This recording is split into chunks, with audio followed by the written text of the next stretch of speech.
अस्सलाम वालेकुम dear student. तो हमने चैप्टर नंबर 19 पे एक लेक्चर दिया था और आज हम उस लेक्चर को कंटिन्यू कर रहे हैं। तो आज हमारा टॉपिक है law of radio active decay. तो जैसे हमने पढ़ा था कि रेडियो एक्टिविटी होती है उसमें जो हमारा जो अनस्टेबल न्यूक्लियाई है वो रेडिएशन एमिट करते हैं। तो ये एक्सपेरिमेंटली देखा गया है कि number of disintegration is directly proportional to original number of nuclei. जितने हमारे पास न्यूक्लियाई ज़्यादा होंगे उतनी डिसइंटीग्रेशन ज़्यादा होगी। And number of disintegration is directly proportional to time. जितना टाइम हम ज़्यादा देंगे उतना ज़्यादा जो है वो डिसइंटीग्रेशन होगी। जब हम इन दोनों को कंबाइन करेंगे तो delta N not delta T होगा। और जब प्रोपोर्शनलिटी की साइन रिमूव करेंगे तो यहाँ पे लेमडा एक कांस्टेंट रखेंगे और माइनस साइन इसलिए रखेंगे क्योंकि आहिस्ता आहिस्ता एक्टिविटी कम हो जाएगी। Where lambda is called decay constant. यहाँ पे हम लेमडा को डिके कांस्टेंट कहते हैं।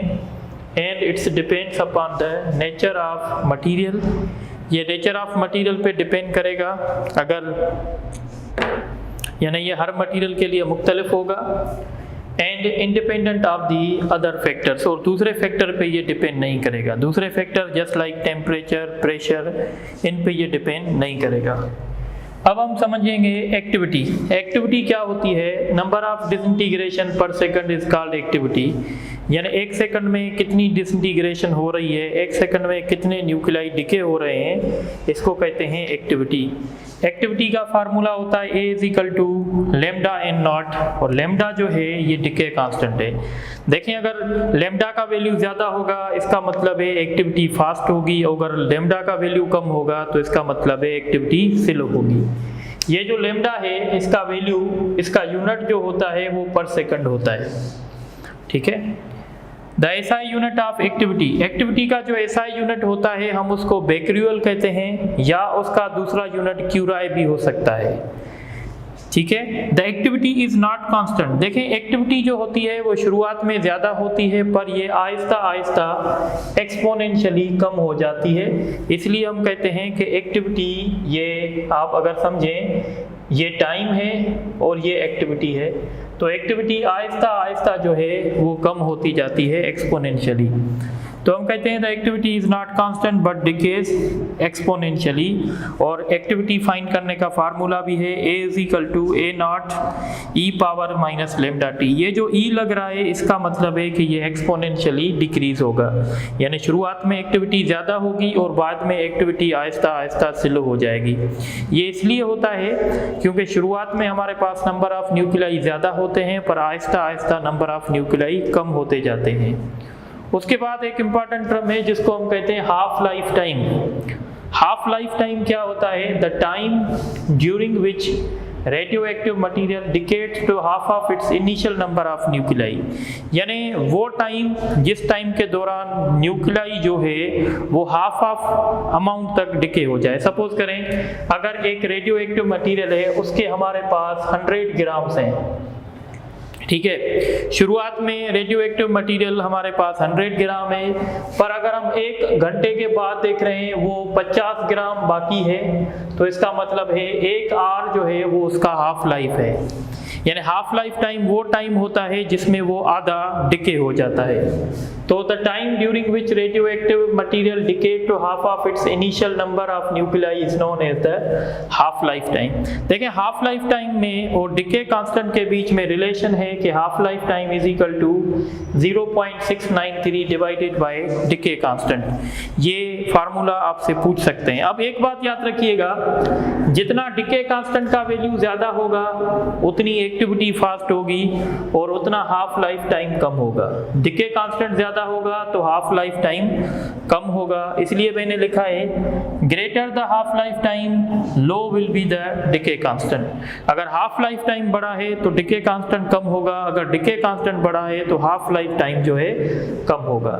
The half life time of radon, radon का जो हाफ लाइफ टाइम है वो 3.8 डेज है। इसका मतलब है रेडान जो है वो जल्दी डिके हो जाता है। जबकि अगर आप half life time of radium देखेंगे तो रेडियम का जो हाफ लाइफ टाइम है वो 1600 ईयर्स है। इसका मतलब है रेडियम जो है वो स्लोली डिके होता है, इसकी एक्टिविटी स्लो होगी, इसका डिके कांस्टेंट भी स्लो होगा क्योंकि इसका हाफ लाइफ जो है वो ज़्यादा है। ये बात याद रखिएगा कि कार्बन जो हमारे पास होता है जिसको हम C14 कहते हैं, ये कार्बन का वो आइसोटोप है जो रेडियो एक्टिव है और इसका जो हाफ लाइफ टाइम होता है वो 5730 ईयर्स होता है। ये आपको याद भी रखना चाहिए, कभी कभी आपसे टेस्ट में पूछ सकते हैं।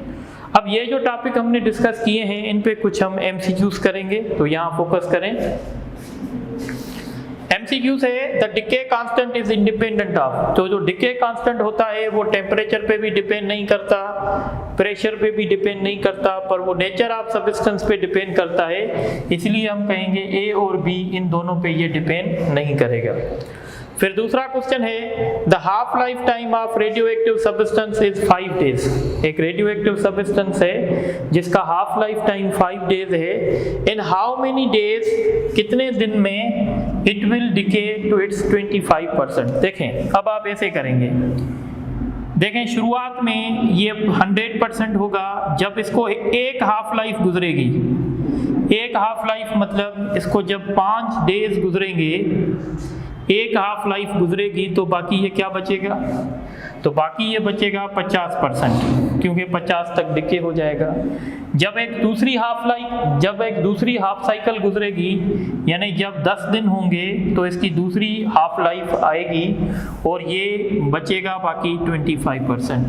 तो इसका मतलब है इसको 25% तक आने के लिए 2 हाफ लाइफ लगेंगी और एक हाफ लाइफ का टाइम 5 साल है, तो हम कहेंगे ये 10 साल के बाद जो है बाकी 25% बचेगा। उसके बाद दूसरा क्वेश्चन है a radio active sample contain 64 grams, if it's half life time is 3 days, how much it will remain after 9 days. तो हम कहेंगे अगर इसको अगर 3 डेज गुजरेंगे, इसका मतलब है इसकी एक हाफ लाइफ गुजरेगी तो ये बचेगा 32 ग्राम्स, ठीक है। और अगर इसको दूसरी हाफ साइकिल होगी, यानी जब इसको 6 डेज गुजरेंगे तो इसकी दूसरी इसकी जो है हाफ लाइफ हो जाएगी और ये बचेगा 16 ग्राम्स, ठीक है। और जब इसकी तीसरी हाफ लाइफ होगी, यानी 9 डेज जब इसको होंगे तो इसकी तीसरी हाफ लाइफ गुजरेगी और तीसरी हाफ लाइफ में ये बाकी बचेगा 8 ग्राम, यानी 3 डेज गुजरने के बाद वो 64 से 32 होगा और फिर दूसरे 3 दिन गुजरने के बाद वो 32 से 16 पे आ जाएगा, फिर तीसरे 3 दिन गुजरने के बाद वो 16 से 8 ग्राम हो जाएगा। इसका मतलब है 9 डेज के बाद वो 8 ग्राम बचेगा, तो इसका ऑप्शन सी होगा। उसके बाद ये क्वेश्चन देखें, at starting radio active substance contains 100 gram of sample. शुरुआत में 100 ग्राम थे।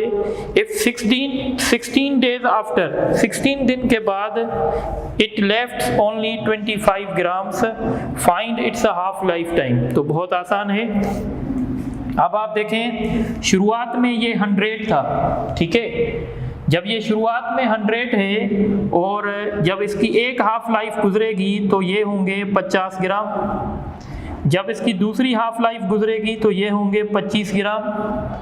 तो आपने देखा ये अब कितना बचा है, 25 ग्राम। इसका मतलब है इसको कितनी हाफ लाइफ गुजरी हैं, 2, और 2 हाफ लाइफ का पीरियड कितना दिया गया है, 16 डेज। इसका मतलब है एक हाफ लाइफ जो है वो कितनी होगी, तो एक हाफ लाइफ जो है वो 8 दिन की होगी। इसलिए हम कहेंगे इसका हाफ लाइफ जो टाइम है वो 8 डेज होंगे। दोबारा देख लें, अगर वो पहले 100 ग्राम था और 16 दिन के बाद वो 25 ग्राम बचा है, इसका मतलब है उसको 2 हाफ लाइफ गुजरी हैं। अगर एक हाफ लाइफ गुजरेगी तो वो 100 से 50 होगा, दूसरी हाफ लाइफ गुजरेगी तो वो 50 से 25 होगा।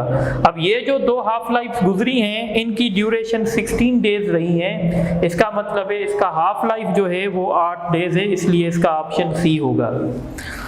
अब ये क्वेश्चन देखें जो आपके पास पेपर में भी आया है।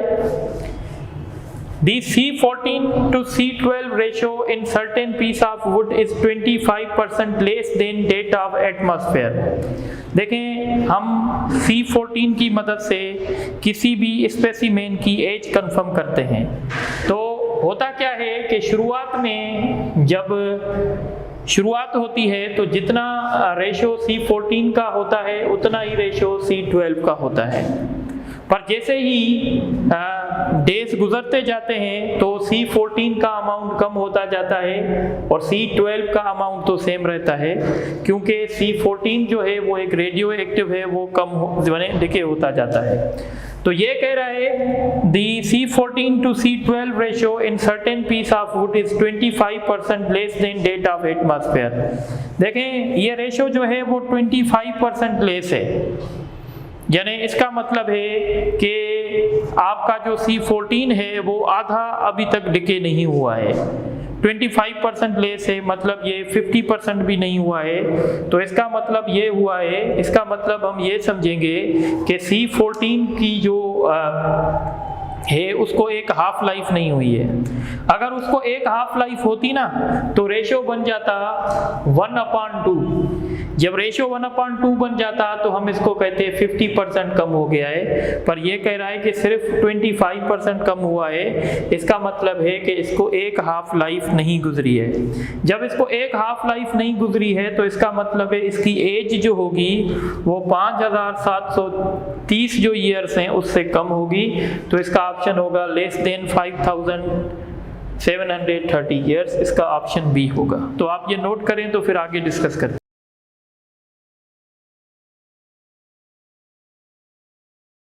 अच्छा, अब हम आगे चलते हैं और डिस्कस करेंगे मास डिफेक्ट। मास डिफेक्ट क्या होता है? तो हमें पता है कि ये जो हमारा न्यूक्लियस होता है ना, ये प्रोटॉन और न्यूट्रॉन का बना हुआ है। तो हम कहते हैं जब हम किसी भी न्यूक्लियस के अंदर जितने प्रोटॉन और न्यूट्रॉन होते हैं ना, अगर हम उनका मास सम करेंगे वो मास ज़्यादा आता है और न्यूक्लियस का मास जो है उनके मास के सम से कम आता है। यानी कंस्टिट्यूंट्स जो होते हैं उनका जब हम मास सम करेंगे वो ज़्यादा आएगा और न्यूक्लियस का मास जो है वो कम आएगा।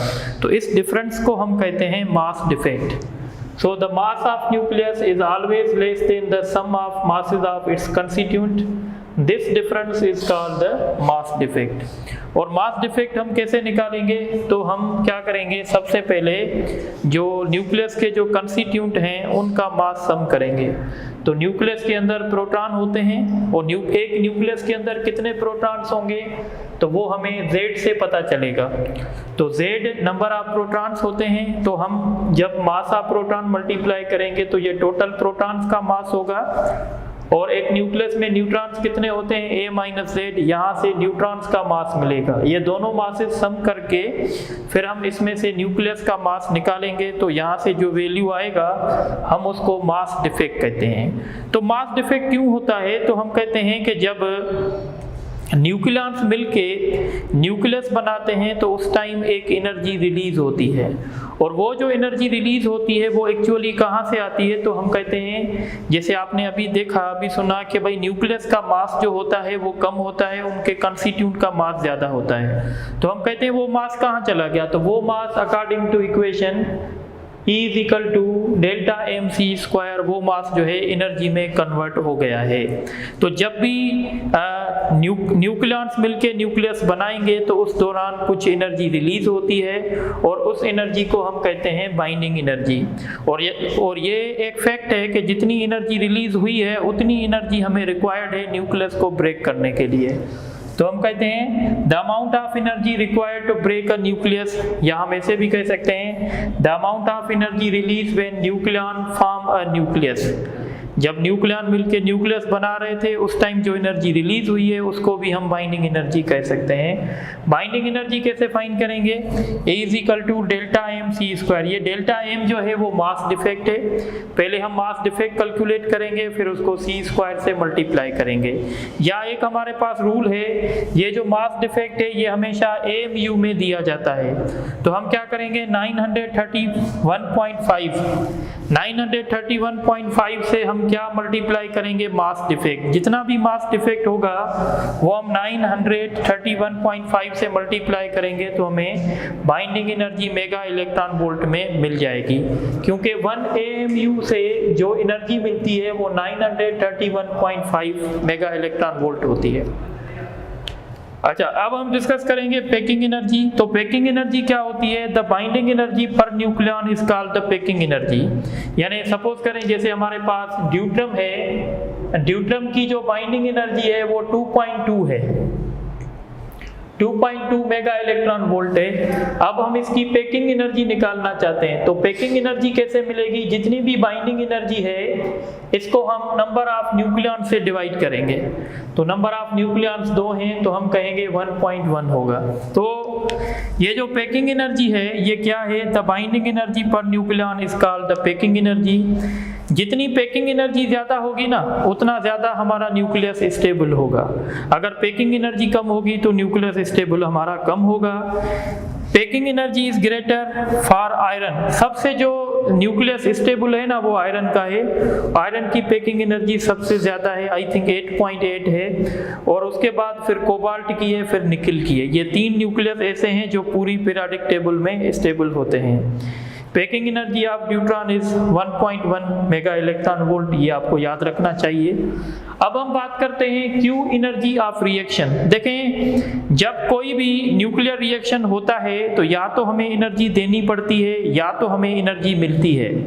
तो किसी भी न्यूक्लियर रिएक्शन के दौरान जो एनर्जी इमिट आउट हुई या जो एनर्जी एब्जॉर्ब हुई उस एनर्जी को कहते हैं क्यू एनर्जी ऑफ रिएक्शन या Q value of reaction. So the amount of energy released or required for a nuclear reaction is called Q energy of reaction या Q value of reaction। अगर आपके reaction exothermic होंगे, exothermic reaction वो होते हैं जो energy जहाँ से हमें मिलती है, जहाँ से एनर्जी इमिट आउट होती है, तो इस केस के लिए Q का वैल्यू पॉजिटिव होगा। पर अगर ऐसे रिएक्शंस हैं जिसमें हमें एनर्जी एब्जॉर्ब करवानी पड़ रही है तो उनको एंडोथर्मिक कहते हैं और उनका Q वैल्यू जो है नेगेटिव होता है। अब हम ये डिस्कस करेंगे कि जब कोई भी न्यूक्लियर रिएक्शन होता है तो न्यूक्लियर रिएक्शन में कौन से लॉज हैं फिजिक्स के जो एप्लीकेबल होते हैं। तो laws remains conserved during nuclear reaction. तो न्यूक्लियर रिएक्शन में law of conservation of charge number, यानी टोटल चार्ज जो पहले होंगी और टोटल चार्ज जो बाद में होंगी वो सेम रहेंगी। जैसे मैंने एक एग्जांपल दिया है, ये प्लूटोनियम है, ये अल्फा इमिशन कर रहा है, और प्लूटोनियम जब अल्फा इमिशन कर रहा है तो वो यूरेनियम में 235 में कन्वर्ट हो रहा है। अगर आप यहाँ चार्ज नंबर देखेंगे तो चार्ज नंबर यहाँ पे 94 है और यहाँ पे चार्ज नंबर भी 94 है। इसका मतलब है चार्ज नंबर जो है वो कंजर्व है। उसके बाद है law of conservation of mass number. तो यहाँ पे देखें मास नंबर 239 है और यहाँ पे भी 235 प्लस 4 239 हो गया। तो इसका मतलब है मास नंबर भी यहाँ पे कंजर्व है। और law of conservation of energy, तो यहाँ पे एनर्जी भी जो है वो कंजर्व रहेगी, यानी इस रिएक्शन के दौरान हमें एनर्जी मिल सकती है। तो वो एनर्जी कहाँ आएगी, कहाँ से आएगी, तो जब हम इन दोनों का मास का सम करेंगे तो इनका मास जो होगा वो कम होगा और इसका मास जो होगा वो ज्यादा होगा। तो हम कहेंगे बाकी का जो मास था वो एनर्जी में कन्वर्ट हो गया। इस तरीके से एक लॉ होता है law of conservation of angular momentum. Law of conservation of angular momentum भी यहाँ पे एप्लीकेबल होता है, या हम कहते हैं law of conservation of linear momentum, वो भी एप्लीकेबल होता है। Law of conservation of linear momentum जैसे आप आगे जाके पढ़ेंगे, या हम आपको अभी बता देते हैं कि जब बीटा इमिशन होती है ना, तो बीटा इमिशन ये देखें, अगर यहाँ पे बीटा इमिशन हो रही है और ये एक डॉटर बन रहा है, ठीक है, बीटा अगर पॉजिटिव इमिशन होगी ना तो इसके साथ एक पार्टिकल इमिट होता है जिसको हम न्यूट्रिनो कहते हैं।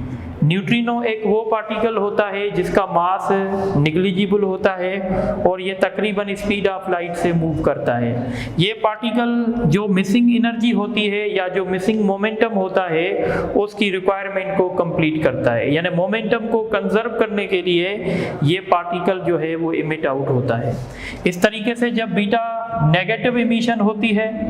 तो बीटा नेगेटिव इमिशन में जो हम कहते हैं एक एंटी न्यूट्रिनो इमिट होता है, ये न्यूट्रिनो इमिट होगा। जब बीटा पॉजिटिव इमिशन होगी तो उसमें न्यूट्रिनो इमिट होगा, और जब बीटा नेगेटिव इमिशन होगी तो उसमें एंटी न्यूट्रिनो इमिट होगा।